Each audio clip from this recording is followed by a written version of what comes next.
In this video, I am going to prove the property of order of an element of a group. Prove that order of AB equal to order of BA, comma, for all A, comma B belongs to G, where G is a group. We know that order of A equal to order of B inverse AB. So replace A with BA. Then order of B inverse BA into B. So put brackets B inverse B, AB also in one bracket. Order of B inverse into B is E. E into anything is anything only. That's why we are going to get order of AB equal to order of BA. Next theorem, the order of any integral power of an element of a group can never exceed the order of the element.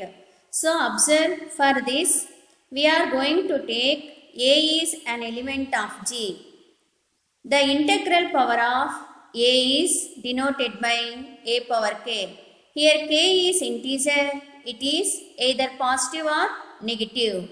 Now we want to prove that the integral power of an element of G cannot exceed order of an element. Cannot exceed means order of A power k not greater than. Not greater than means less than or equal to order of A. For example, in case 1, if order of A equal to infinity, that means order of A power k less than or equal to infinity. That means if we take order of A power k as 5, 5 less than infinity. If we take order of A power k is 6, 6 less than infinity. That means if you take any value, that value is always less than infinity. That's why whenever order of A equal to infinity, then there is nothing to prove. Why means here if you replace order of A power k as any number is less than infinity. That's why in this case the theorem is proved.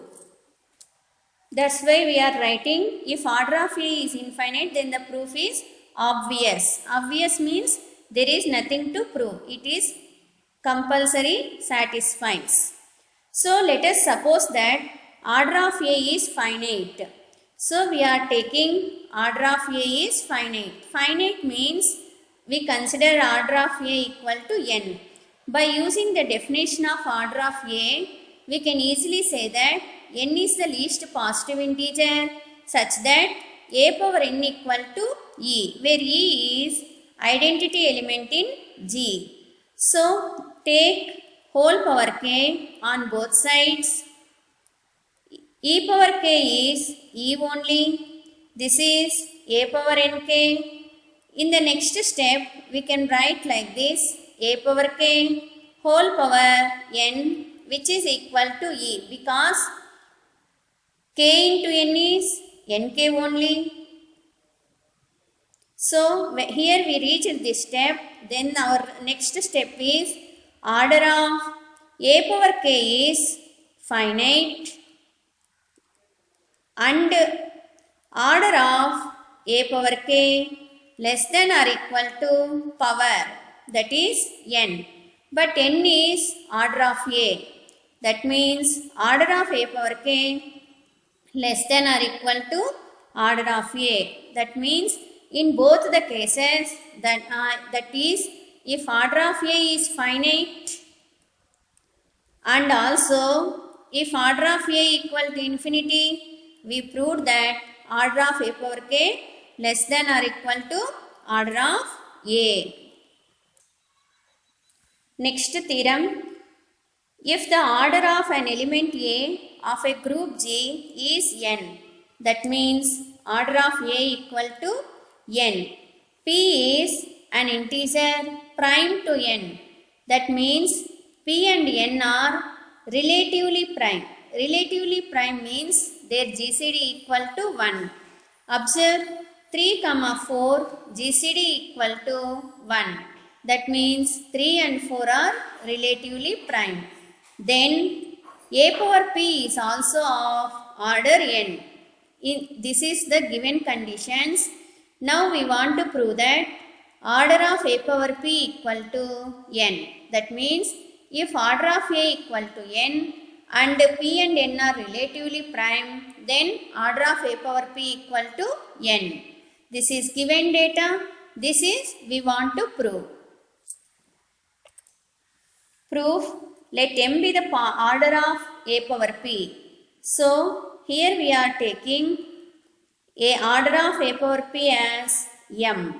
That means by using the definition of order of an element, we can easily say that m is the least positive integer such that a power p whole power m is equal to e. First we write the term which is right side of O as a base, RHS as power equal to E. Given that order of A equal to n, again use the definition of order, we can say that n is the least positive integer such that a power n equal to e, where e is identity element in G. Take power p both sides. A power n whole power p equal to e power p equal to e only. Again same steps. A power np equal to e implies a power p whole power n equal to e. Here we reached this step. Then we can write order of a power p, that is base is finite, and order of a power p less than or equal to n. But order of a power p we considered as m. That means m is less than or equal to n. Take this as equation 1. By data, p and n are relatively prime. Relatively prime means their GCD equal to 1. In number theory, whenever the two numbers are in relatively prime, then we can write px plus ny equal to 1. You can take this as granted if this is possible. A can be written as a power 1. So 1 is replaced with a power px plus ny.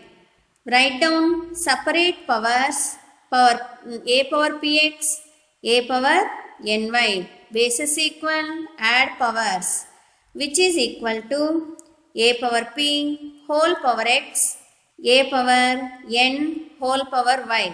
P into x is px, n into y is ny. But we know that a power n value is e. Replace a power n as e power y. E power y is e only. So e into anything equal to anything.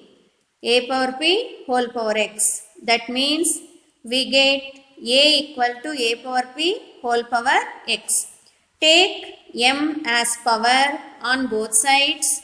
A power p x whole power m, and interchange x and m. A power p whole power m whole power x. Again this term value is e. At the starting only I explained e power x equal to e only. That means a power m equal to e. Whenever we reach step, we can easily say that order of a is, that means order of base is finite, and order of base less than or equal to power. But here order of a is n. N is less than or equal to m. Take this as equation 2. From 1 and 2, we have m equal to n. M is order of a power p. N is order of a. That's why order of a equal to order of a power p.